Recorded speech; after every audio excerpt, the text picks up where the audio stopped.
நம்மள நிறைய பேர் பாருங்க, எதுக்கு எடுத்தாலும் கோவப்படுறோம். குடும்பத்துல, பிள்ளைகள்கிட்ட, மனைவிட்ட, தாய் தகப்பன்கிட்ட, ஆசிரியர்கள்ட்ட, அக்கம் பக்கத்து வீட்டார்கள்ட்ட எதுக்கு எடுத்தாலும் கோவப்படுறோம். கோபம் என்பது என்னைக்குமே நமக்கு நல்ல பெயரை வாங்கி தராது. நீங்க நல்லா யோசிச்சு பாருங்க, கோபப்படுறவங்களை நம்ம எப்படி பேசுவோம்? அவன் ஒரு சிடுமூஞ்சிக்காரி, அவன் ஒரு சிடுமூஞ்சிக்காரன், அவன்கிட்டலாம் மனுஷன் பேசுவானா, அவன்கிட்டலாம் ஏன் பேச்சு வச்சுக்கிறேன், அவன் மூஞ்சி மொகரையும் பத்தி நமக்கு தெரியாதா, இப்படி தூக்குவான் அப்படி தூக்குவான், குண்டக்க மண்டக்க பேசுவான். இப்படி யார் கோபப்படுகிறாரோ, யார் சிடுமூஞ்சாக இருக்கிறாரோ அவரோட மக்கள் நெருங்க மாட்டாங்க, நெருங்கி பழக மாட்டாங்க, அவங்களை ஒதுக்கத்தான் நினைப்பாங்க. என்னைக்குமே கோவப்படக்கூடிய அந்த பண்பு என்பது நமக்கு கெட்ட பேரை தான் வாங்கி தரும். ஒரு பொம்பளை பிள்ளை கோவப்படுதுன்னா அவங்க அம்மா அப்பா என்ன வளர்ப்பு வளர்த்துருக்கா கேட்பாங்களா இல்லையா? அப்ப கோபம் என்பது நமக்கும் கெட்ட பேரு, நம்மளை வளர்த்தெடுத்த தாய் தகப்பனுக்கு என்னது, அது கெட்ட பேரை ஏற்படுத்தும். என்னைக்குமே பொறுமைக்கு தான் நல்ல பெயர்கள் கிடைக்கும், நல்ல ஆதரவுகள் கிடைக்கும். நம்மள்ட்ட எல்லாரும் முகப்பத்தா இருப்பாங்க, அவர் நல்ல மனுஷப்பா, பொறுமையா இருக்காருப்பா, அவர் நல்ல மனுஷிப்பா, நல்ல பிள்ளைப்பா, பொறுமையான பிள்ளைப்பா. அப்படி பொறுமைக்கு மட்டும்தான் நமக்கு நல்ல பெயர்கள் கிடைக்கும். பொறுமைக்கு மட்டும்தான் நம்மளுக்கு மக்கள் நெருங்கி பழகுவாங்க. கோபக்காரனோட சிடுமூஞ்சிக்காரியோட யாரும் நெருங்கி பழக மாட்டாங்க. அவங்கள்ட்ட பேச கூட பயப்படுவாங்க. இவள்கிட்ட ஐயோ பாதவத்தி இவள்கிட்ட பேசணுமா அப்படின்ற மாதிரி என்ன செய்யும், அவங்களே பயப்படுவாங்க. அப்போ பொறுமை என்பது எல்லாருடைய முகப்பத்தையும் பிரியத்தையும் நமக்கு பெற்றுத்தரும்.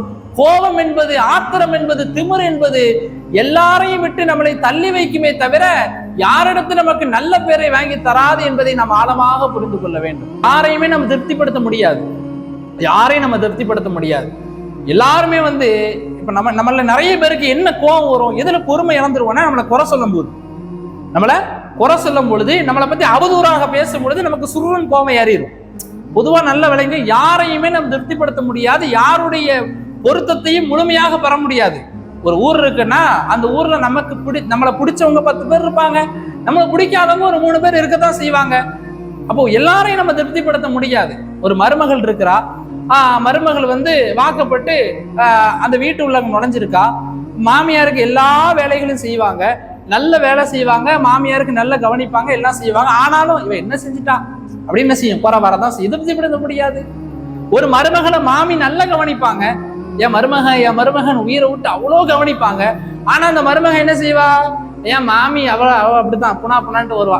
திருப்திப்படுத்த முடியாது. கணவன் எவ்வளோ செய்வார் பிள்ளைகளுக்காக வேண்டி, மனைவிக்காக வேண்டி எவ்வளோ தியாகங்களை செய்வாரு, நீ என்ன செஞ்ச எனக்காக வேண்டி அப்படின்னு ஒரே வார்த்தையில மனைவி கேட்டு முடிச்சிருவாங்க. பிள்ளைகள் கேட்டுருவாங்க, நீ என்ன படிக்க வச்ச, நீ என்ன செஞ்ச எனக்கு. தாய் தகப்பனை பார்த்து இன்னைக்கு பிள்ளைகள் கேட்கறாங்களா இல்லையா? அப்ப யாரையுமே நம்ம திருப்திப்படுத்த முடியாது. குறைகள் வந்து கொண்டே இருக்கும், நம்மள ஏதாவது ஒண்ணு பேசிக்கிட்டே இருப்பாங்க. திருப்திப்படுத்துவதற்கு யாரையும் நம்ம திருப்திப்படுத்த, ஒரு விஷயத்துல திருப்திப்படுத்தா இன்னொரு விஷயத்துல குறை வரும். நம்ம நல்லா சமைச்சு போட்டிருப்போம், நல்ல சாப்பாடு செஞ்சிருப்போம், விருந்தாளிகள் நல்லா கவனிச்சிருப்போம், ஆனா வேற எதுலயா ஒண்ணு குறை வரும், ஏன் டீ சரியா போடலையே அப்படின்னு குறை வரும். யாரையும் திருப்திப்படுத்த முடியாது. அப்ப குறைகள் நமக்கு வரும் பொழுது, அவதூறுகள் வரும் பொழுது நாம் கோபப்படாமல், அவர்கிட்ட சண்டை பிடிக்காம, எதிர்த்து பேசாம, பொறுமையோடு நம்முடைய வாழ்க்கையில் ஆண்களும் பெண்களும் நாம் இருக்கும் பொழுது சுப்ஹானல்லாஹ், என்னென்ன குறைகள் நம்முடைய வாழ்க்கையில வந்துச்சோ அதையெல்லாம் அல்லாஹ் நிறைகளாக மாற்றுவான். அதான் அல்லாஹ்வுடைய தூதர் சொன்னார்கள், அஸ்ஸபுர் மஅன் நஸ்ர். உங்களுக்கு குறைகள் வரும் பொழுது, உங்களுக்கு சிரமங்கள் வரும் பொழுது, உங்களுக்கு அவதூறுகள் வரும் பொழுது எதையுமே கண்டுக்காதீங்க, நீங்க பொறுமையா இருங்க.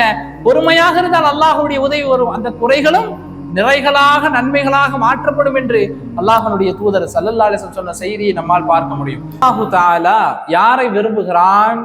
ஒரு கஷ்டம் வரும் பொழுது, வாழ்க்கையில ஒரு சோதனை வரும் பொழுது, வாழ்க்கையில ஒரு தடங்கள் வரும் பொழுது, நம்ம ஆசைப்பட்டது எதிர்பார்த்தது நடக்காம இருக்கும் பொழுது, எதிர்பார்த்த ஒன்று அமையாம இருக்கும் பொழுது, ரொம்ப சோதனைகள் நம்மளை நெருக்கடிகள் சூழும் பொழுது, அஸ்ஸபுர், யாரிடத்தில் பொறுமை இருக்கிறதோ அந்த பொறுமையாளர்களை அல்லாஹ் நேசிக்கிறான் என்று அல்லாஹு தஆலா குர்ஆன்ல சொல்றான். நேசிப்பது மட்டுமல்லாமல் அந்த பொறுமையாளர்களோடு நான் இருக்கிறேன் என்று சொல்றான். நான் யாரோடு இருக்கிறேன்? பொறுமையாளர்களோடு இருக்கிறேன் என்று அல்லாஹு தஆலா சொல்றான். அல்லாஹ் இருக்கிறான்னா என்ன அர்த்தம்? நமக்கு ஒரு கஷ்டம் வரும் பொழுது, ஒரு சோதனைகள் வரும் பொழுது, ஒரு பிரச்சனைகள் வரும் பொழுது, ஒரு நெருக்கடி வரும் பொழுது, ரொம்ப சிரமத்துல இருக்கும் பொழுது, நாம் பொறுமையாக இருக்கும் பொழுது, அல்லாஹுக்காக வேண்டி பொறுத்திருந்தால் அல்லாஹ் கூட இருக்கிறான்னா என்ன அர்த்தம்? அல்லாஹ்வுடைய உதவி நமக்கு இருக்கிறது என்பதை அல்லாஹு தஆலா குர்ஆன்ல தெளிவாக சொல்றான். அல்லாஹு தஆலா குர்ஆன்ல சொல்லும் பொழுது, யா அய்யுஹல்லதீன ஆமனு இஸ்பிரு வசாபிரு வராபித்து வத்தகுல்லாஹ லஅல்லகும் துஃப்லிஹூன். உங்களுக்கு ஒரு கஷ்டம் வரும் பொழுது, ஒரு சிரமம் வரும் பொழுது, எதிர்பார்த்த ஒன்று உங்களுக்கு அமையாம உங்களை விட்டு தட்டி போகும் பொழுது, அல்லது உங்களுக்கு யாராவது இடையூறு கொடுக்கும் பொழுது, பக்கத்து வீட்டுக்காரங்க, சொந்த பந்தம், இப்படி நம்மளை சுத்தி உள்ளவங்களே நமக்கு எதிரியாக இருக்கும் பொழுது, நம்மளை பத்தி தவறாக பேசும்போது, இப்படி பல சோதனைகள், பல நிலைமைகள், நமக்கு நெருக்கடிகளை கொடுக்கும் பொழுது, யார் பொறுமையோடு இருக்கிறாரோ, யார் சகித்து கொண்டு வாழுகிறாரோ, அல்லாஹு தஆலா தன்னுடைய குர்ஆன்ல சொல்றா, அதோடு அல்லாஹ்வை அஞ்சி வாழுகிறாரோ, லஅல்லகும் துஃப்லிஹூன், நீங்கள் வெற்றி பெற்று விடுவீர்கள் என்று அல்லாஹு தஆலா குர்ஆன்ல சொல்றான். அப்போ பொறுமையாளர்களுக்கு அல்லாஹ் கொடுக்கக்கூடிய கூலி என்ன? வெற்றி. துஃப்லிஹூன், நீங்கள் வெற்றி பெற்று விட்டீர்கள், வெற்றி பெற்று விடுவீர்கள் என்று அல்லாஹு தஆலா தன்னுடைய குர்ஆன்ல சொல்றான். அப்போ பொறுமையாளர்கள் எப்பொழுதுமே வெற்றி பெறுவார்கள். கோபம், இன்னைக்கு நம்மள நிறைய பேர் பாருங்க, எதுக்கு எடுத்தாலும் கோபப்படுறோம். குடும்பத்துல, பிள்ளைகள்கிட்ட, மனைவிட்ட, தாய் தகப்பன்கிட்ட, ஆசிரியர்கள்ட்ட, அக்கம் பக்கத்து வீட்டார்கள்ட்ட, எதுக்கு எடுத்தாலும் கோபப்படுறோம். கோபம் என்பது என்னைக்குமே நமக்கு நல்ல பெயரை வாங்கி தராது. நீங்க நல்லா யோசிச்சு பாருங்க, கோபப்படுறவங்களை நம்ம எப்படி பேசுவோம்? அவன் ஒரு சிடுமூஞ்சிக்காரி, அவன் ஒரு சிடுமூஞ்சிக்காரன், அவன்கிட்டலாம் மனுஷன் பேசுவானா, அவன்கிட்டலாம் ஏன் பேச்சு வச்சுக்கிறேன், அவன் மூஞ்சி மொகரையும் பத்தி நமக்கு தெரியாதா, இப்படி தூக்குவான், அப்படி தூக்குவான், குண்டக்க மண்டக்க பேசுவான். இப்படி யார் கோபப்படுகிறாரோ, யார் சிடுமூஞ்சாக இருக்கிறாரோ, அவரோட மக்கள் நெருங்க மாட்டாங்க, நெருங்கி பழக மாட்டாங்க, அவங்கள ஒதுக்கத்தான் நினைப்பாங்க. என்னைக்குமே கோவப்படக்கூடிய அந்த பண்பு என்பது நமக்கு கெட்ட பேரை தான் வாங்கி தரும். ஒரு பொம்பளை பிள்ளை கோவப்படுதுன்னா அவங்க அம்மா அப்பா என்ன வளர்ப்பு வளர்த்துருக்கா கேட்பாங்களா இல்லையா? அப்போ கோபம் என்பது நமக்கும் கெட்ட பேரு, நம்மளை வளர்த்தெடுத்த தாய் தகப்பனுக்கு என்னது, அது கெட்ட பேரை ஏற்படுத்தும். என்னைக்குமே பொறுமைக்கு தான் நல்ல பெயர்கள் கிடைக்கும், நல்ல ஆதரவுகள் கிடைக்கும். நம்மள்ட்ட எல்லாரும் முகப்பத்தா இருப்பாங்க, அவர் நல்ல மனுஷப்பா, பொறுமையா இருக்காருப்பா, அவர் நல்ல மனுஷிப்பா, நல்ல பிள்ளைப்பா, பொறுமையான பிள்ளைப்பா. அப்படி பொறுமைக்கு மட்டும்தான் நமக்கு நல்ல பெயர்கள் கிடைக்கும். பொறுமைக்கு மட்டும்தான் நம்மளுக்கு மக்கள் நெருங்கி பழகுவாங்க. கோபக்காரனோட, சிடுமூஞ்சிக்காரியோட யாரும் நெருங்கி பழக மாட்டாங்க. அவங்கள்ட்ட பேச கூட பயப்படுவாங்க. இவள்கிட்ட ஐயோ பாதவத்தி, இவள்கிட்ட பேசணுமா அப்படின்ற மாதிரி என்ன செய்யும், அவங்களே பயப்படுவாங்க. அப்போ பொறுமை என்பது எல்லாருடைய முகப்பத்தையும் பிரியத்தையும் நமக்கு பெற்றுத்தரும். கோபம் என்பது, ஆத்திரம் என்பது, திமிர் என்பது எல்லாரையும் விட்டு நம்மளை தள்ளி வைக்குமே தவிர யாரிடத்து நமக்கு நல்ல பேரை வாங்கி தராது என்பதை நாம் ஆழமாக புரிந்து கொள்ள வேண்டும். பொறுமை என்பது நமக்கு ரொம்ப முக்கியம். நபிமார்கள் அல்லாஹு தஆலா கிட்டத்தட்ட பல லட்ச நபிமார்களை இந்த உலகத்துக்கு அனுப்புனா, தீனை எடுத்து சொல்ல வச்சான். எல்லா நபிமார்களும் சோதிக்கப்பட்டாங்க, எல்லா நபிமார்களும் சோதிக்கப்பட்டாங்க. நம்ம நினைச்சுக்கிட்டு இருக்கோம், இந்த உலகத்தை நம்ம எதுக்குங்க வந்தோம், இந்த உலகத்துல நம்ம எதுக்கு வந்தோம், வாழணும், நல்லா என்ஜாய் பண்ணணும், ஜாலியா இருக்கணும், மகிழ்ச்சியா இருக்கணும் அப்படின்னு நம்ம நினைச்சுக்கிட்டு இருக்கோம். அல்லாஹ் குர்ஆன்ல தெளிவா சொல்றான், வல நபுலுவன்னக்கும், இந்த உலகத்தில் உங்களை அனுப்பியதனுடைய நோக்கம், படைத்ததனுடைய நோக்கம் உங்களை சோதிப்பதற்கு என்று அல்லாஹ் சொல்றான். அப்போ உலகத்துல நாம் சோதிக்கப்படுவோம். இன்னைக்கு நம்ம சந்தோஷமா இருந்தா நாளைக்கு இன்னொரு கஷ்டம் வரும், நாளைக்கு உள்ள கஷ்டம் போயிடுச்சுன்னா 2 நாள் கழிச்சு வேற ஒரு சோதனை வரும். இப்படி கஷ்டங்களும் இன்பங்களும் துன்பங்களும் மாறி மாறி வருவதுதான் வாழ்க்கை. கஷ்டங்கள் வரும் பொழுது சபூர் செய்து கொண்டு பொறுமையாக இருந்தால் அவருக்கு வெற்றி. மகிழ்ச்சிகள் வரும் பொழுது, சந்தோஷங்கள் வரும் பொழுது, நம்ம எதிர்பார்த்ததெல்லாம் நம்ம கைகூடி வரும் பொழுது, சந்தோஷமான சூழ்நிலை நம்ம வாழ்க்கையில அமையும் பொழுது ஷுக்குர் செய்து கொண்டு அல்லாஹுக்கு நன்றி செலுத்தி கொண்டு வாழ்ந்தால் அல்லாஹ் மென்மேலும் நமக்கு என்ன செய்வான், கொடுத்து கொண்டே இருப்பான். அப்போ வாழ்க்கை என்பது என்ன, கஷ்டங்களும் சோதனைகளும் சூழ்ந்திருக்கும், அதோடு அல்லாஹ்வுடைய உதவியும் இருக்கும். பொறுமையாக இருந்தால் அதோடு மகிழ்ச்சியும் இருக்கும். கஷ்டம், சோதனைகள், மகிழ்ச்சிகள் எல்லாம் கலந்ததுதான் நம்முடைய வாழ்க்கை. வல நபுலுவன்னக்கும், நீங்கள் வாழ்வதற்காக வேண்டி இந்த உலகத்திற்கு நான் அனுப்பவில்லை. உங்களுக்கு சோதனைகள் வரும், பசியை கொண்டு சோதிப்பேன், மரணத்தை கொண்டு சோதிப்பேன், குடும்ப உறவுகளை பிரித்து சோதிப்பேன், எடுத்து சோதிப்பேன், கூட உள்ள நண்பனே நமக்கு துரோகம் செய்து அல்லாஹ் நம்மளை அப்படிலாம் சோதிப்பான். பல வழிகள் நமக்கு சோதனை என்பது வரும். கொடுத்தும் சோதிப்பான் அல்லாஹ், எடுத்தும் சோதிப்பான். அவனுடைய சோதனையில் யார் பொறுமையோடு இருக்கிறாரோ வபஷிரி சாபிரின், அல்லாஹ் குர்ஆன்ல சொல்றான், அந்த பொறுமையாளர்களுக்கு நீங்கள் நற்செய்தி சொல்லுங்கள் என்று அல்லாஹு தஆலா தன்னுடைய திருமறையில் சொல்வதை நான் பார்க்க முடியும். அப்ப எல்லா நபிமார்களும் சோதிக்கப்பட்டாங்க. அதுல குறிப்பாக எந்த நபி ரொம்ப சோதிக்கப்பட்டாங்க அப்படின்னா, அல்லாஹு தஆலா குர்ஆன்ல இந்த நபியினுடைய வரலாற்றை தெளிவாக அல்லாஹு தஆலா பேசுறான். பொதுவா ஒரு மனுஷனுக்கு என்னங்க வேணும்? எது இருந்தா அவன் அந்த உலகத்துல நிம்மதியாக வாழ முடியும், சந்தோஷமாக வாழ முடியும்? 3 விஷயங்கள் இருக்கணும்.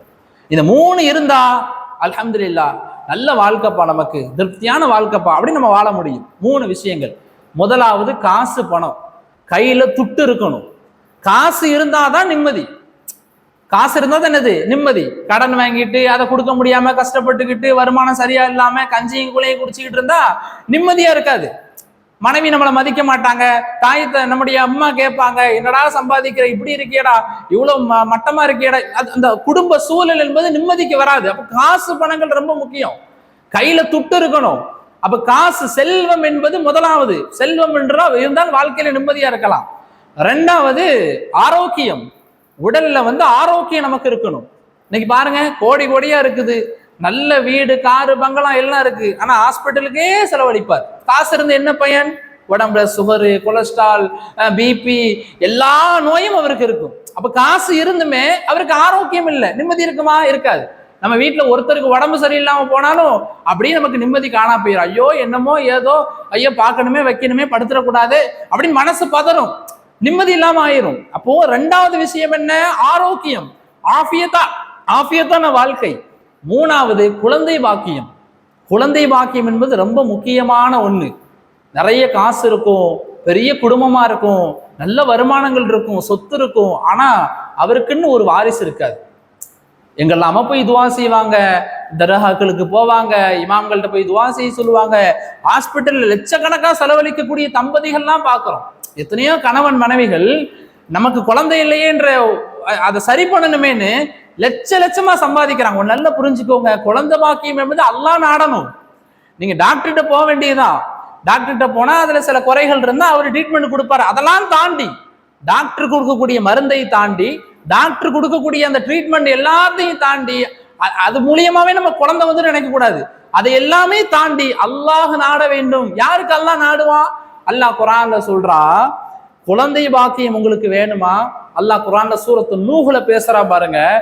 நீங்க இஸ்திக்ஃபார் செய்தால், அல்லாஹ்விடத்தில் உங்கள் பாவங்களை நினைத்து வருத்தப்பட்டு மன்னிப்பு கேட்டால், வபனீன், உங்களுக்கு குழந்தை செல்வங்களை நான் தருகிறேன் என்று அல்லாஹ் தன்னுடைய குர்ஆன்ல பேசுறான்.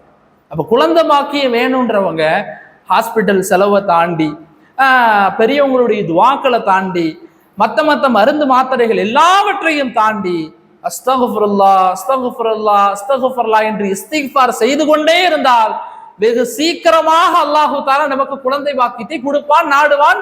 இது அல்லாஹ் குர்ஆன்ல கொடுக்கக்கூடிய ஸ்டேட்மெண்ட், அல்லாஹ் குர்ஆன்ல கொடுக்கக்கூடிய வாக்குறுதி. அப்ப குழந்தை பாக்கியம் என்பது அல்லாஹுடைய நாட்டம். அந்த நாட்டம் மெடிசின் எல்லாத்தையும் தாண்டி அந்த நாட்டம் என்பது நடக்கணும். அது எப்ப நாடுவான், எப்ப அதை தருவான் என்பது அல்லாஹுக்கு அறிந்தவன். அதை சீக்கிரமாக நம்ம பெற வேண்டும் என்றால் அதிகமாக நாம் இஸ்திக்ஃபார் செய்யக்கூடியவளா இருக்கணும். அப்ப குழந்தை பாக்கியம் என்பது நமக்கு வேணும். அப்ப மனுஷனுடைய வாழ்க்கையில் மகிழ்ச்சி 3 விஷயத்துல இருக்கு. காசு பணங்கள் வேணும், உடல்ல ஆரோக்கியம் வேணும், நமக்கென்று ஒரு வாரிசு என்பது வேணும். இந்த 3 நமக்கு இருக்கணும். இந்த 3ம் ஒன்று சேர்ந்து அல்லாஹு தஆலா நபி அய்யூப் அலைஹிஸ்ஸலாம் அவர்களுக்கு கொடுத்தான். அல்லாஹ் குர்ஆன்ல இந்த வரலாறை பேசுறான். இந்த 3ஐயும் ஒன்று சேர்ந்து நபி அய்யூப் அலைஹிஸ்ஸலாம் அவர்களுக்கு கொடுத்தான். அவங்களுக்கு அய்யூப் நபி பெரிய பணக்காரவங்க. அவங்களுக்கு வயல், தோப்பு, ஆடு, மாடு, ஒட்டகம் போன்ற செல்வங்கள் அவங்களுக்கு நிறைஞ்சிருந்துச்சு அய்யூப் அலைஹிஸ்ஸலாம் அவர்களுக்கு. அதோடு அய்யூப் அலைஹிஸ்ஸலாம் அவருடைய உடல் நல்ல ஆரோக்கியமான திடகார்த்தமான உடல் நபி அய்யூப் அலைஹிஸ்ஸலாம் அவர்களுக்கு. அதே போன்று நபி அய்யூப் அலைஹிஸ்ஸலாம் அவர்களுக்கு 14 குழந்தைகளை அல்லாஹ் கொடுத்தான். 14 குழந்தைகள். இப்படி செல்வம், ஆரோக்கியம், குழந்தை பாக்கியம், இப்படி எல்லாவற்றையும் அல்லாஹு தஆலா நபி அய்யூப் அலைஹிஸ்ஸலாம் அவர்களுக்கு கொடுத்தான். ஆனாலும் நபி அய்யூப் அலைஹிஸ்ஸலாம் அவர்கள் செல்வம் நல்ல ஆரோக்கியம் இருந்துட்டு அப்படின்னு அல்லாஹ்வை மறக்கவில்லை. அதே அல்லாஹுடைய நினைவில், ஸிக்ரிலும், இபாதத்திலும், அல்லாஹ்வுடைய வணக்க வழிபாடுகளிலும், அதே நேரத்தில் அல்லாஹ்வின் பக்கம் மக்களை அழைக்கக்கூடிய தாவத்துடைய பணியிலும் தொடர்ந்து அய்யூப் அலைஹிஸ்ஸலாம் இருந்தாங்க.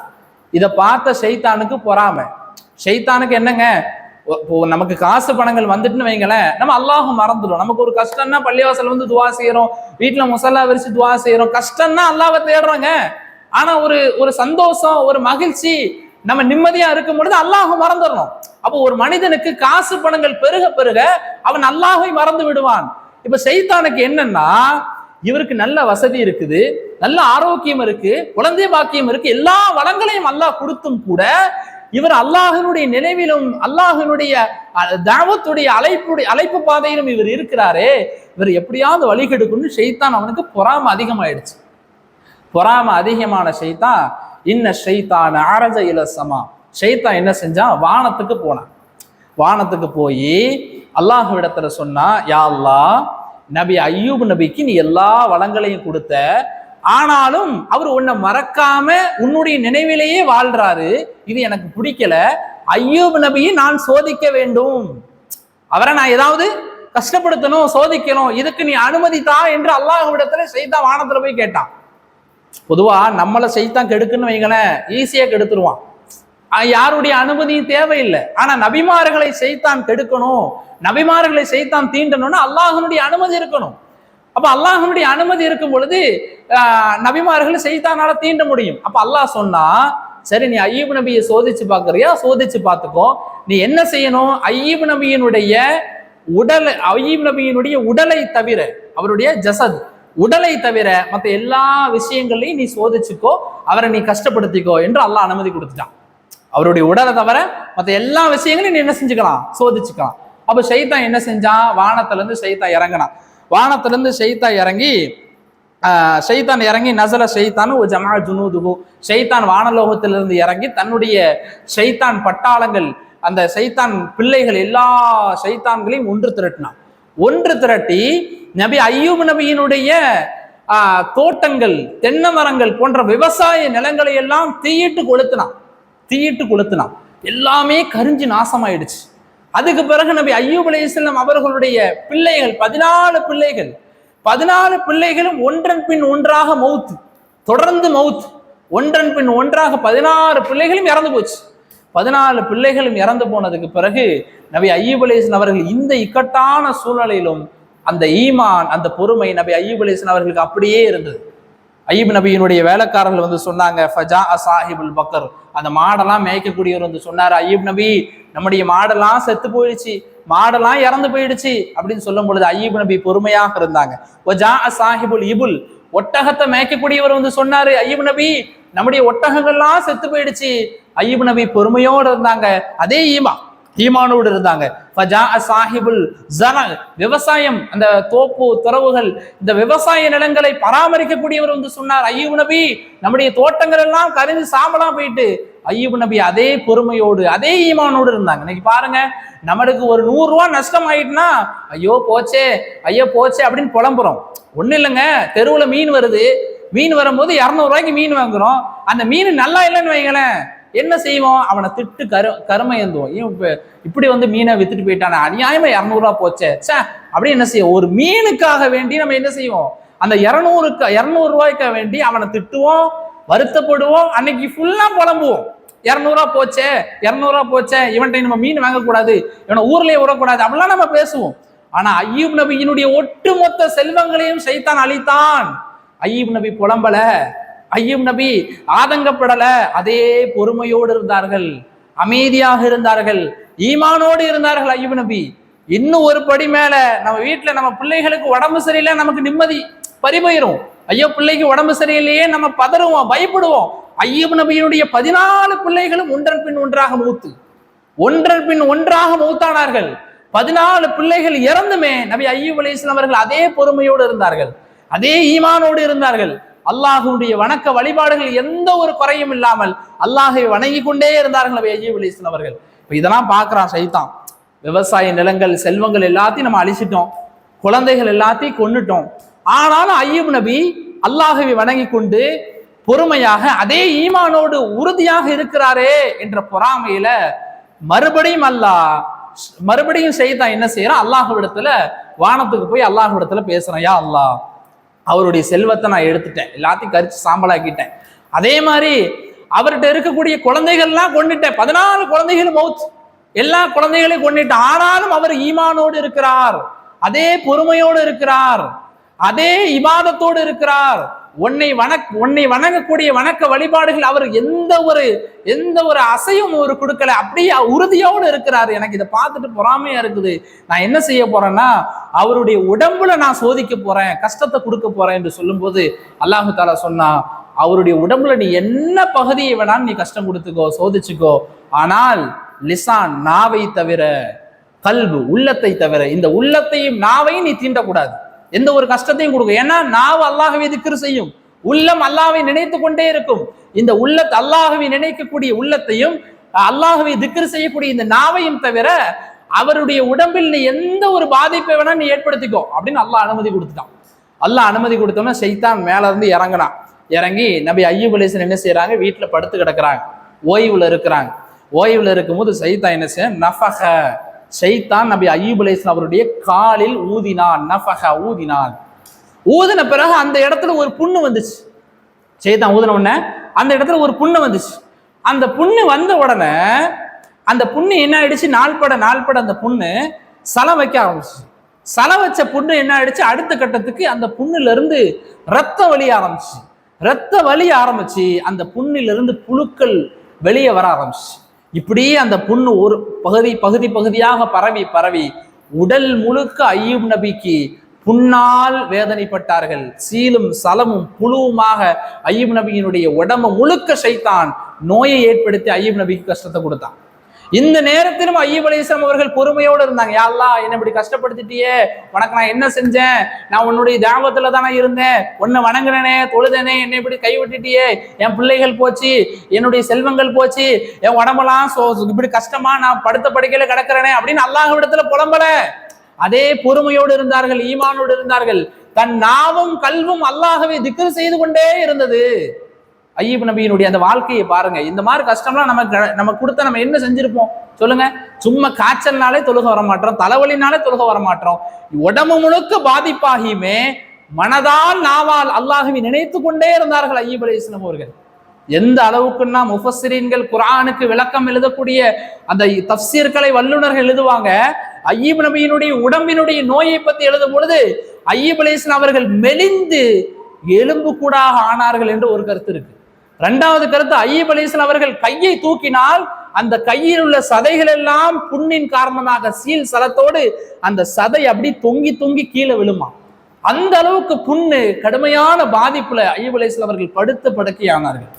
இந்த நிலைமையில அய்யூப் அலைஹிஸ்ஸலாம் அவருடைய மனைவி, அவங்களுக்கு கல்யாணம் முடிஞ்சிட்டு அல்லாஹு தஆலா மாஷா அல்லாஹ் அய்யூப் அலைஹிஸ்ஸலாம் அவர்களுக்கு கிஃப்டாக பரிசாக கொடுத்த மனைவி. அவர்களுடைய அழகை பற்றி முஃபஸ்ஸிரீன்கள் சொல்லும் பொழுது அய்யூப் நபியினுடைய மனைவியினுடைய அழகு எந்த அளவுக்கு தெரியுமா?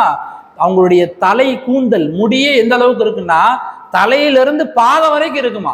அவ்வளோ பெரிய முடி, அவ்வளோ அழகான சாலிஹான ஒரு மனைவியை நபி அய்யூப் அலைஹிஸ்ஸலாம் அவர்களுக்கு அல்லாஹ் கொடுத்தான். இப்போ அய்யூப் நபி படுத்த படுக்கையில் ஆயிட்டாங்க, செல்வங்கள்லாம் போயிடுச்சு, ஒட்டகம் மாடு எல்லாம் போயிடுச்சு, எல்லாத்தையும் ஷைத்தான் கரிச்சு சாம்பலாக்கிட்டான். பிள்ளைகள் இருந்தாங்களா, பிள்ளைகள்லாம் எல்லாம் இறந்து போச்சு, இப்போ எல்லாமே முடிஞ்சு போச்சு. அய்யூப் நபி படுத்த படுக்கையில் இருக்கிறாங்க. இப்போ சாப்பிட்றதுக்கு வழி இல்லை, மனைவி வீட்டில் இருக்கிறாங்க, கணவனை பராமரிக்கணும், கணவனுக்கு ஹிதுமத் செய்யணும், கணவன் படுத்த படுக்கையில் இருக்கிறாங்க. இப்போ காசு பணங்கள் ஏதாவது இருந்தால் தான் என்ன செய்ய முடியும், கணவனை பராமரிக்க முடியும். இப்போ அய்யூப் நபியினுடைய மனைவி என்ன செஞ்சாங்க, வீடு வீடா வேலைக்கு போனாங்க. சுப்ஹானல்லாஹ், வீடு வீடா வேலைக்கு போனாங்க. அந்த ஊர்ல உள்ள எல்லா வீட்டுக்கும் போய் பாத்திரம் கழுவுறது, வீடை பெருக்கிறது, இப்படி வீட்டு வேலைகள் செய்து அதிலிருந்து வரக்கூடிய வருமானங்களை கொண்டு நபி அய்யூப் அலைஹிஸ்ஸலாம் அவர்கள் தன் கணவரை அந்த பெண் பராமரித்தார்கள். அந்த வருமானத்தை கொண்டு தன்னுடைய கணவனை பராமரித்து வாழ்ந்தார்கள் அய்யூப் நபியினுடைய மனைவி. இப்படி வீட்டு வேலை செஞ்சு அதுல வர்ற காசு, கொஞ்சம் நெஞ்ச காசை வச்சு தன்னுடைய கணவனை பராமரிச்சுக்கிட்டு இருக்கும் பொழுது கொஞ்ச நாள் கழிச்சு ஷைத்தான் ஒரு சூழ்ச்சியை செஞ்சா, மாறு வேற இடத்துல வந்து அந்த ஊர் மக்கள்கிட்ட வந்து சொன்னா, அய்யூப் நபியினுடைய மனைவி உங்க வீட்டுக்கு வேலைக்கு வந்தா என்ன தெரியுமா நடக்கும், அவர்கிட்ட உள்ள நோயெல்லாம் உங்களுக்கு பரவிடும், அவளை வேலைக்கு எடுக்காதீங்க, அவளை ஊரை விட்டு பத்தி விட்டுருங்கன்னு சொல்லிட்டான். இதை கேட்ட ஊர் மக்கள்லாம், ஏமா வீட்டுக்கு வேலைக்கு வராத, நீ போயிரு அப்படின்னு எல்லாரும் பத்த ஆரம்பிச்சிட்டாங்க. காலங்கள் ஓடுது, வீட்டு வேலைக்கு போக முடியல, வருமானங்கள் இல்லை, தன் கணவனை பராமரிக்கணும், ரொம்ப ஒரு இக்கட்டான கஷ்டமான ஒரு காலம். இந்த நிலைமையிலையுமே நபி அய்யூப் அலைஹிஸ்ஸலாம் அவர்கள் பொறுமையோடு இருந்தார்கள். அல்லாஹ்வை திக்ர் செய்து கொண்டே படுத்த படுக்கையில் நபி அய்யூப் அலைஹிஸ்ஸலாம் அவர்கள் அல்லாஹ்வை திக்ர் செய்து கொண்டே இருந்தார்கள். இப்போ அவங்களுடைய மனைவி கணவனை பராமரிக்கணுமே, காசு வேணுமே, ஏதாவது இருந்தா தானே கணவனுக்கு ஏதாவது செய்ய முடியும்.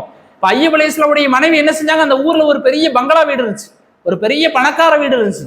அந்த பணக்கார வீட்டுக்கு அய்யூப் நபியினுடைய மனைவி போய் ஏதாவது வேலை இருந்தா கொடுங்கம்மா அப்படின்னு கேட்டாங்க. இப்ப அந்த வீட்டுல இருந்து ஒரு பெண் வந்தா. அந்த பெண்ணு சொன்னா, எங்க வீட்டுல எந்த வேலையும் கிடையாது, வேணா ஒண்ணு செய், உனக்கு காசு வேணுமா, காசு வேணும்னா நீ பெரிய கூந்தல் வச்சிருக்க, உன் முடி நீளமா இருக்கு, அந்த முடி ஃபுல்லாத்தையும் மொட்டை அடிச்சு அந்த முடிய கொடுத்தா நான் உனக்கு என்ன செய்யறேன், காசு தர்றேன், நான் உனக்கு ஏதாவது கூலி தர்றேன் அப்படின்னு சொல்லும் பொழுது அய்யூப் நபியினுடைய மனைவி தன் கணவனுக்காக செய்த தியாகத்தை பாருங்கள். பொதுவா எந்த ஒரு பெண்ணும் மொட்டை அடிக்க விரும்ப மாட்டான். ஆம்பளையில் மொட்டை அடிக்கிறது ஈஸி, மொட்டை அடிச்சா அது ஒரு பெரிய அவமானமா கருதப்படாது. ஆம்பளையில் மொட்டை அடிச்சா அது பெருசா ஒரு பேசு பொருள் ஆகாது. ஆனா ஒரு பொம்பளைய மொட்டை அடிச்சா அந்த பெண் ஏத்துக்கொள்ள மாட்டாள், அது பெரிய அசிங்கம், அந்த பெண்ணுடைய மனது பாதிக்கப்படும். எந்த பொம்பளையும் மொட்டை அடிக்க விரும்ப மாட்டான். ஆனா அய்யூப் நபியினுடைய மனைவி தன் கணவரை பராமரிக்க வேண்டுமே, தன் கணவரை எப்படியாவது தேர்த்த வேண்டுமே என்ற ஒரு ஒரு ஒரு உன்னதமான ஒரு நோக்கத்தில் அய்யூப் நபியுடைய மனைவி தன் முடியெல்லாம் வலித்து மொட்டையடித்து அந்த முடியை கொடுத்து அதன் மூலமாக வந்த வருமானத்தை கொண்டு தன்னுடைய கணவரை பராமரித்தார்கள் அய்யூப் நபியினுடைய மனைவி. அப்போ ஒரு நாள் என்ன செஞ்சாங்க, அய்யூப் நபி கேட்டாங்க, நான் படுத்த படுக்கை ஆயிட்டேன், என்னுடைய செல்வங்கள்லாம் போயிடுச்சு, ஒட்டகம் போயிட்டு, ஆடு மாடு எல்லாம் போயிடுச்சு, பிள்ளைகள்லாம் இறந்துட்டாங்க, என்ன பராமரிக்கிறியம்மா, என்ன பராமரிக்கிறதுக்கு உனக்கு எங்கிருந்து காசு வருதுன்னு கேட்கும் பொழுது அய்யூப் நபியினுடைய மனைவி தன்னுடைய ஷாலை எடுத்து திருப்பி தன்னுடைய முக்காடை எடுத்து காமிச்சாங்க. முக்காடை எடுத்து காமிச்ச உடனே அவங்க தலை மொட்டையாக இருந்தது. இதை பார்த்த அய்யூப் நபி தேம்பி தேம்பி அழுதார்கள். இதை பார்த்த அய்யூப் நபி தேம்பி தேம்பி அழுதார்கள். இவ்வளவு ஒரு கஷ்டமான சூழ்நிலையா? தேம்பி தேம்பி அய்யூப் நபி அழுகுவதை பார்த்து, இந்த சூழலை பார்த்து ஒட்டுமொத்த மலக்குமார்களும் வானத்திலிருந்து அழுதார்கள் என்று இமாம்கள் சொல்லுவாங்க. இப்படி ஒரு கஷ்டத்தை பாருங்க, நல்ல நீங்க புரிஞ்சுக்கணும். அல்லாஹ்வுடைய தூதர் ஸல்லல்லாஹு அலைஹி வஸல்லம் சொன்னாங்க, ഖൈറുക്കും லி அஹ்லிஹி, உங்களில் யார் சிறந்தவர் தெரியுமா என்று அல்லாஹ்வுடைய தூதர் கேட்டுவிட்டு சொன்னாங்க, உங்கள் மனைவியிடத்தில் யார் சிறந்தவரோ அவர்தான் உங்களில் சிறந்தவர். எல்லார்ட்டையும் நல்ல பேர் வாங்கிடலாங்க, எல்லார்ட்டையும் நம்ம என்ன செஞ்சோம்னா நல்ல பேர் வாங்கிடலாம், நல்ல வெள்ளையும் சொல்லையுமா நல்ல ஜம்முன்னு பள்ளியாசல வந்து நம்ம பேசலாம், கடையில போய் பேசலாம், நல்ல சிரிச்சு பேசலாம், நம்மளை பெரிய ஆளை காமிச்சிக்கலாம். ஆனா மற்றவங்களுக்குலாம் நம்முடைய வெளியில உள்ள கேரக்டர் தான் தெரியும். ஆனா நம்முடைய கேரக்டர் வெளிரங்கமும் நம்முடைய உள்ரங்கமும் நம்மளுடைய உண்மையான கேரக்டர் என்ன, உண்மையான குணம் என்ன என்பதை நம்முடைய மனைவிதான் அறிவாள். வெளியில உள்ளவங்களாம் நம்ம நல்லவன் சொன்னாலும் நம்மள்கிட்ட உள்ள சில கெட்ட குணங்கள் யாருக்கு தெரியும்? மனைவிக்கு தான் தெரியும். அவதான் நம்மளோடு கூடவே இருக்கிறாள். அதான் ஸல்லல்லாஹு அலைஹி வஸல்லம் சொன்னாங்க, உன் மனைவி உன்னை நல்லவன் என்று சொன்னால்தான் நீ நல்லவன், உன் மனைவி இடத்தில் நீ சிறந்தவனாக இருந்தால் தான் நீ சிறந்தவன், நீ நல்லவன் என்று அல்லாஹ்வுடைய தூதர் சொன்னாங்க.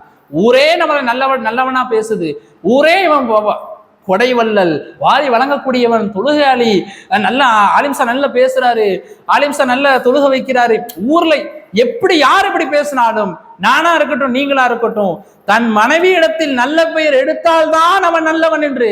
ഖൈറുக்கும் லி அஹ்லிஹி, யார் சிறந்தவர்? உன் மனைவி இடத்தில் நீ நல்ல பேர் எடுத்தாதான், அவன் உன்னை நல்லவன் சொன்னாதான் நீ சிறந்தவன், நீ நல்லவன் என்று அல்லாஹ்வுடைய தூதர் ஸல்லல்லாஹு அலைஹி வஸல்லம் சொன்னாங்கன்னா, நம்முடைய மனைவிமார்களிடத்தில் ஆண்களாகிய நாம் எப்படி இருக்க வேண்டும் என்பதை நாம் யோசிக்கிறோம். இப்போ பாயிண்ட்டுக்கு வரும். அய்யூப் அலைஹிஸ்ஸலாம் அவர்களுடைய மனைவி தன்னுடைய கணவனை ஏன் இவ்வளவு தூரம் பராமரித்தார்கள்? மொட்டை அடிச்சு அந்த மொட்டை அடிச்சு வந்த காசை கொண்டு வந்து தன் கணவரை பராமரிக்கிறாங்க அப்படின்னா நீங்க யோசிச்சு பாருங்க, ஏன் அவ்வளவு தூரம் மெனக்கிடுறாங்க அப்படின்னா, அய்யூப் நபி ஆரோக்கியமான காலங்களில் தன் மனைவியை தங்க தட்டில் வைத்து தாங்குவார்கள். தன் மனைவியை அவங்க ஆரோக்கியமான காலத்தில் பாசமாக அன்பாக அரவணைப்போடு பார்த்து கொள்வார்கள். அன்னைக்கு அவங்க அப்படி இருந்ததுனாலதான் இன்னைக்கு அவங்களுக்கு முடியாத கட்டத்துல அவங்களுடைய மனைவி பாக்குறாங்க. நம்ம ஆரோக்கியமான காலத்தை நம்ம மனைவியை திட்டுறது, அடிக்கிறது, எதுக்கு எடுத்தாலும் குறை சொல்றது, எதுக்கு எடுத்தாலும் பேசுறது, இப்படி இருந்து அவங்கள கொடுமைப்படுத்திக்கிட்டு நம்ம ஒரு காய்ச்சல் தலைவலி மண்டையடின்னு அப்படி படுத்த படுக்கை ஆயிட்டு அவங்க நம்மளை பார்ப்பாங்கன்னு எதிர்பார்க்கறது முட்டாள்தனம். நம்ம ஆரோக்கியமான காலங்கள் நம் மனைவியை நாம் சரியாக பாசமாக நடத்தினால்தான் அவர்கள் நம்மை பிற்காலத்தில் நம்மை வைத்து சரியாக பார்த்து பராமரிப்பார்கள் என்பதை நாம் இந்த செய்தியிலிருந்து நல்ல விளங்கணும். அப்ப அய்யூப் அலைஹிஸ்ஸலாம் அவர்கள் படுத்த படுக்கையில இருக்கிறாங்க, அவங்க மனைவி மொட்டை அடிச்சுட்டாங்க, அதுல இருந்து வந்த காசு பணங்கள்ல கொஞ்சம் காசு பணங்களை வச்சு பராமரிக்கிறாங்க தன்னுடைய கணவனை. இப்படிப்பட்ட ஒரு சூழலில் நபி அய்யூப் அலைஹிஸ்ஸலாம் அவர்கள் எத்தனை காலமாக பொறுமையாக இருந்தார்கள், எத்தனை காலமாக. திடீர்னு ஒரு நாள் நபி அய்யூப் அலைஹிஸ்ஸலாம் அவருடைய சகோதரர்கள், கூட பிறந்த அண்ணன் தம்பி எல்லாரும், சரி நம்ம சகோதரர் படுத்த படுக்கையில கிடக்கிறாரே, நோயினால விசாரிப்புமே அப்படின்னு வெளியூர்ல இருந்து புறப்பட்டு வராங்க. எல்லாரும் புறப்பட்டு வந்து தன்னுடைய சகோதரனை நோயினால விசாரிக்கும் பொழுது தன்னுடைய கூட பிறந்த அண்ணன் தம்பி சகோதரர்கள் ஒரு வார்த்தையை விட்டார்கள். சுப்ஹானல்லாஹ். அந்த வார்த்தையை விட்டவுடன் நபி அய்யூப் அலைஹிஸ்ஸலாம் அவர்களுக்கு அந்த பொறுமை இழந்து அல்லாஹ்விடத்தில் அவர்கள் பேச தொடங்கினார்கள். அந்த அண்ணன் தம்பி எல்லாம் வந்து சொன்னாங்க, எப்பா அய்யூப், உன் வாழ்க்கையில எந்த ஒரு ஹைரையுமே நன்மையும் நலனையும் நீ செய்யவே இல்லை, அதனாலதான் இவ்வளவு கஷ்டப்படுற. உன் வாழ்க்கையில என்ன நன்மையை செஞ்சுட்ட, என்ன நலவை செஞ்சுட்ட, நீ செய்யாததுனால தான், உன் வாழ்க்கையில நன்மையே இல்லாததுனால தான் நீ இவ்வளவு படுத்த படுக்கையில கஷ்டப்படுற என்று சொன்ன உடனே அய்யூப் அலைஹிஸ்ஸலாம் அவர்கள் உடனே அல்லாஹ்வுக்காக வேண்டி சஜ்தால விழுந்தாங்க. உடனே சுஜூதுல விழுந்தாங்க.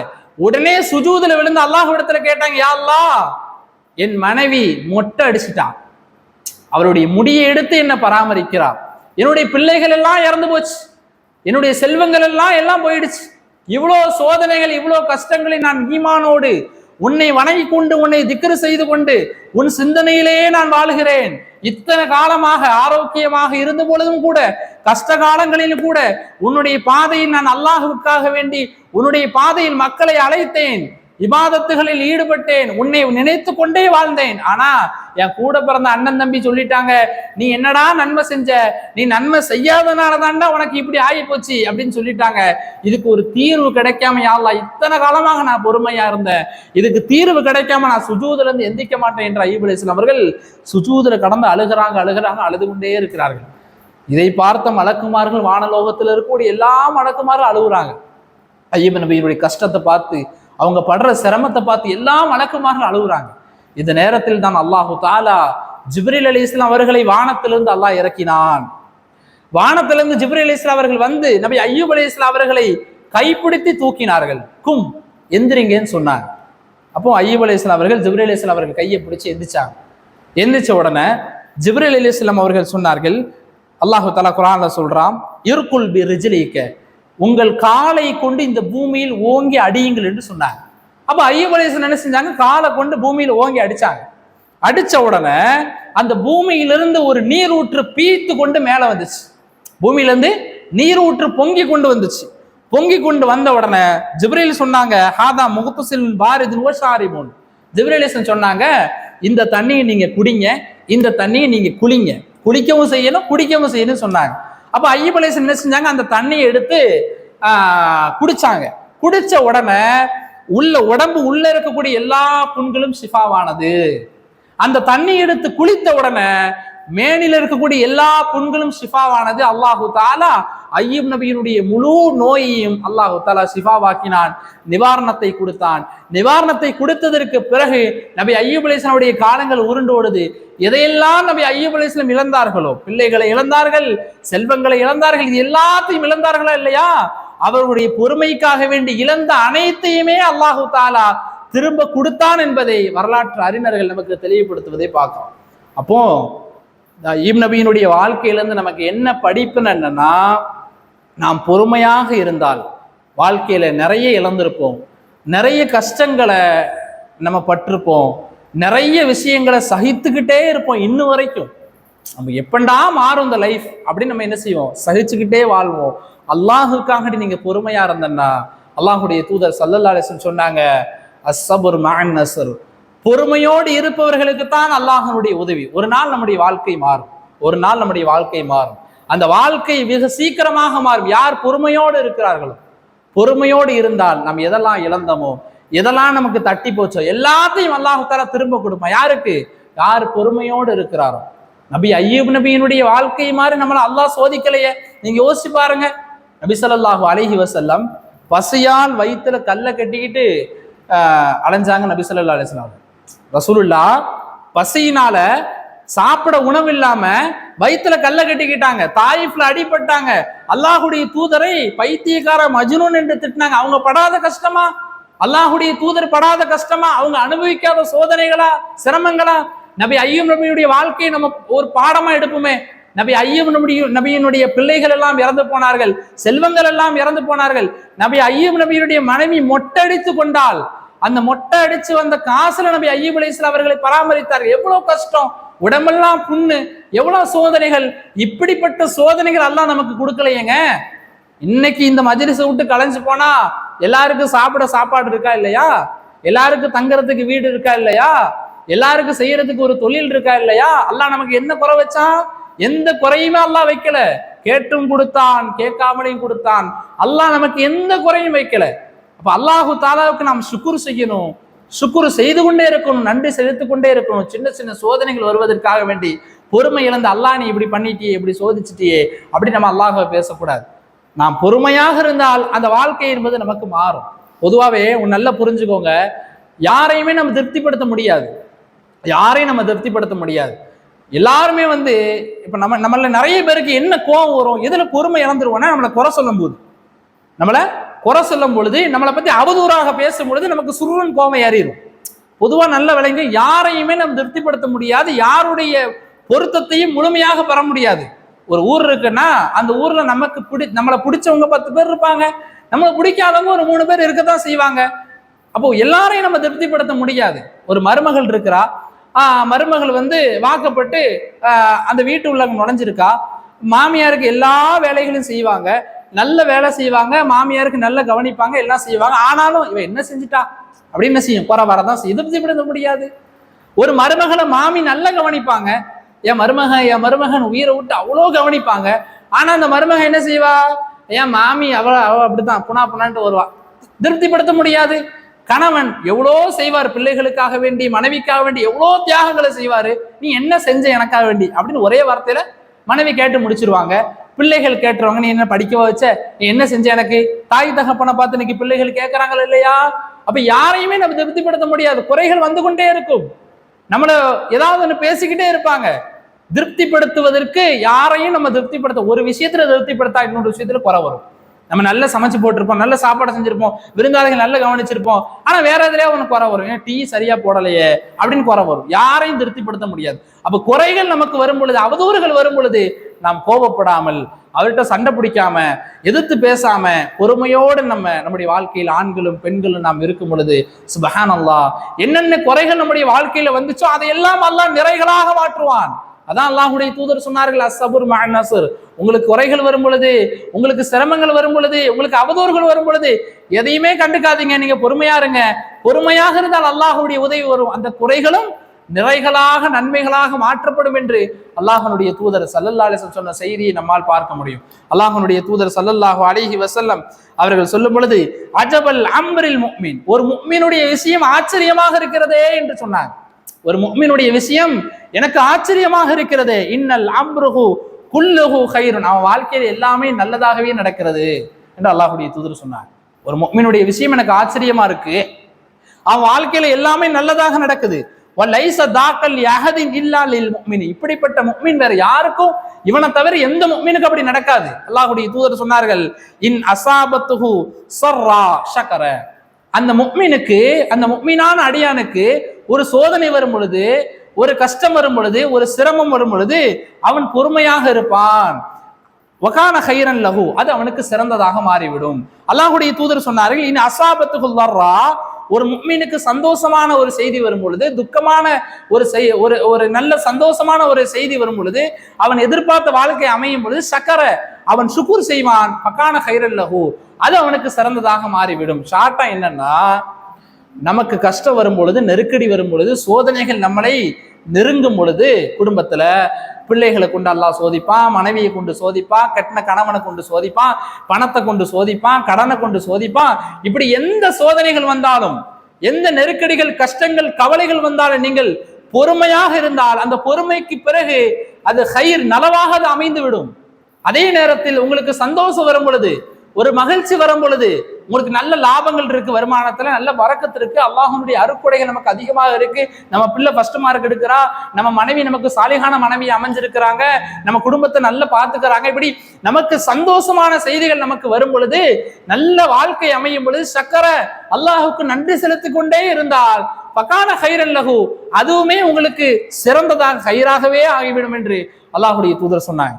அப்ப சோதனைகள் கஷ்டங்களில் சபுர், பொறுமை இருக்கணும். நமக்கு சந்தோஷங்கள் இன்பங்களில் நமக்கு அஷ்குர், அல்லாஹுக்கு நன்றி செலுத்திக் கொண்டே வாழ வேண்டும் என்பதை நாம் புரிஞ்சுக்கணும். அல்லாஹ்வுடைய தூதர் ஸல்லல்லாஹு அலைஹி வஸல்லம் அவர்கள் சொன்னார்கள், ஸலாஸத்து அக்ஸமு அலைஹின்ன, 3 விஷயத்தை அல்லாஹ்வுடைய தூதர் சத்தியமிட்டு சொன்னாங்க. 3 விஷயங்களை அல்லாஹ்வுடைய தூதர் சத்தியமிட்டு சொன்னாங்க. மா நக்கஸமால அப்தி மின் சதகா. அல்லாஹ்வுடைய தூதர் சொன்னாங்க, நீங்க சதகா செய்யறதுனால, 4 பேருக்கு எடுத்து கொடுக்கறதுனால உங்களுக்கு செல்வங்கள் குறையாது என்று அல்லாஹ்வுடைய தூதர் சொன்னாங்க. பாக்கெட்ல ஒரு 200 ரூபாய் இருக்குது, ஒரு 100 ரூபாய் எடுத்து சதகா செஞ்சுட்டோம், 100 ரூபாய் குறைஞ்ச மாதிரி இருக்கும், ஆனா அது குறையல. அல்லாஹ் வேற வழியில் டபுளாக தருவான், அல்லாஹ் வேற வழியில் ட்ரிபிளாக தருவான், பன்மடங்காக தருவான். அல்லது இந்த 100 ரூபாய்க்கு நஷ்டமான வெட்டி செலவு வருவதை அல்லாஹ் அதை பாதுகாத்து விடுவான். அப்ப நீங்க கொடுப்பதனால் உங்களுக்கு குறையாது என்று அல்லாஹ் தஆலா சொல்றான். நீங்க கொடுக்க கொடுக்க சதக்கா செய்ய 4 பேருக்கு உதவ உங்களுக்கு அல்லாஹ் கொடுத்து கொண்டே இருப்பானே தவிர உங்களுக்கு குறையாது என்று முதலாவது விஷயம் அல்லாஹ்வுடைய தூதர் சத்தியமிட்டு சொன்னாங்க. அடுத்து அல்லாஹ்வுடைய தூதர் சொன்னார்கள், வலா லலம அப்துன் மதுலூமத்தன், நமக்கு ஒரு அநீதி இழைக்கப்படுது. இப்ப நானா இருக்கட்டும், நீங்களா இருக்கட்டும், நமக்கு ஒரு அநியாயம் நடக்குது, அநியாயமா நம்மளை தப்பா பேசிடுறாங்க, நம்ம செய்யாத செஞ்சேன்னு சொல்லிடுவாங்க, நம்ம ஒரு பக்கத்துல அங்கதான் போயிருப்போம், இவன் அங்க போயிட்டு வரான், அது தப்பாச்சே அப்படின்னு 2 பேரை தொடர்பு படுத்தி பேசிடுவாங்க, நம்ம ஒண்ணு பண்ணிருக்கவே மாட்டோம், அவதூறுகள், இட்டு கெட்டுதல்கள் நம்ம பார்த்திருப்போமா இல்லையா?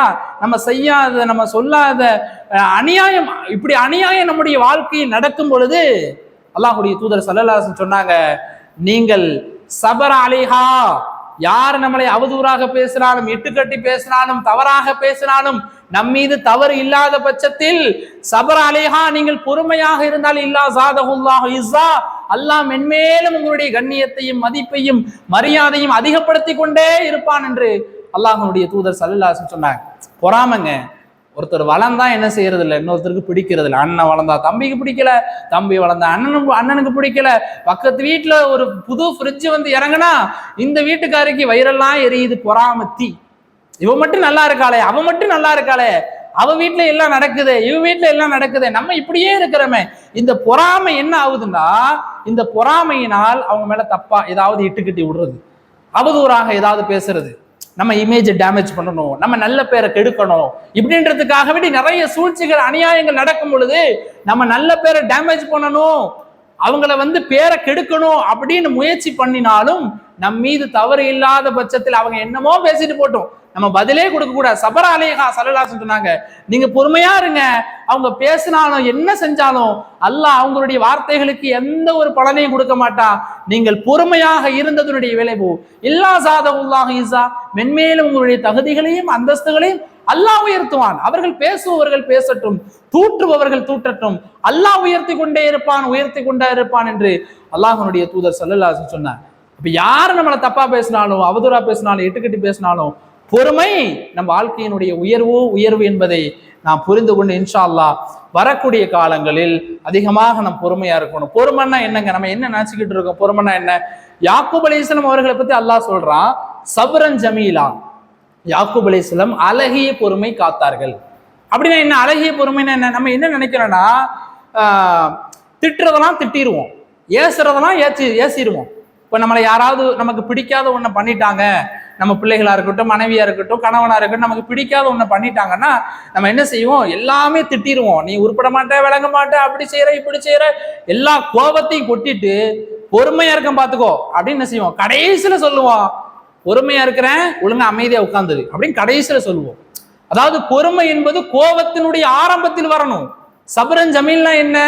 நமக்கு ஒரு கஷ்டங்கள் வரும் பொழுது, நமக்கு பிடிக்காத ஒன்று நம் கண்ணெதிராக நடக்கும் பொழுது, நமக்கு பிடிக்காத நம்மளை பத்தி பேசும் பொழுது, என்ன விஷயங்கள் நமக்கு இடையூறுகள் வந்தாலும் பொறுத்து கொண்டு சகித்து கொண்டு யாரிடத்திலும் புலம்பாமல் இருக்கணும். அல்லாஹ்விடத்தில் மட்டும்தான் புலம்பணும். யாக்கூப் அலைஹிஸ்ஸலாம் அல்லாஹ்விடத்துல தான் தன்னுடைய கஷ்டங்களை புலம்புனாங்க. இன்னைக்கு பாருங்க, நம்ம என்ன செய்யறோம், நான் ஒண்ணு நேரடியா பேசிடுவோம் கோபம் வந்தா, அப்படி இல்லைன்னா நேரடியா பேசாம பக்கத்து வீட்டுல போய் சொல்றது, என் மருமக இப்படி மோசமா இருக்கா, ஒரு வேலையும் செய்ய மாட்டா, இவளை போய் எனக்கு பொண்ணு பார்த்து என் மகனுக்கு முடிச்சு வச்சேன் அப்படின்னு செய்வாங்க. இங்க உள்ள கதையை அங்க பேசுறது. அதாவது தன்னுடைய கஷ்டங்கள் நெருக்கடிகளை, வீட்டுல ஒரு காசு இல்ல, பணம் இல்ல, ரொம்ப கஷ்டப்படுறேன், கடனால அவதிப்படுறேன், மத்தவங்கள்ட்ட புலம்புறது. நல்லா புரிஞ்சுக்கோங்க, உங்க வாழ்க்கையில கஷ்டங்கள் வரும்போது, சிரமங்கள் வரும்போது அல்லாஹ் எதை எதிர்பார்க்கறான் தெரியுமா?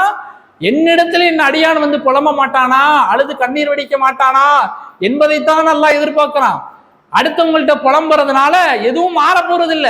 ஒன்னு அவங்க கேட்டுக்கிட்டு நம்மளை பத்தி சந்தோஷப்படுவாங்க, எனக்கு நல்ல வேணும் அப்படி சந்தோஷப்படுவாங்க.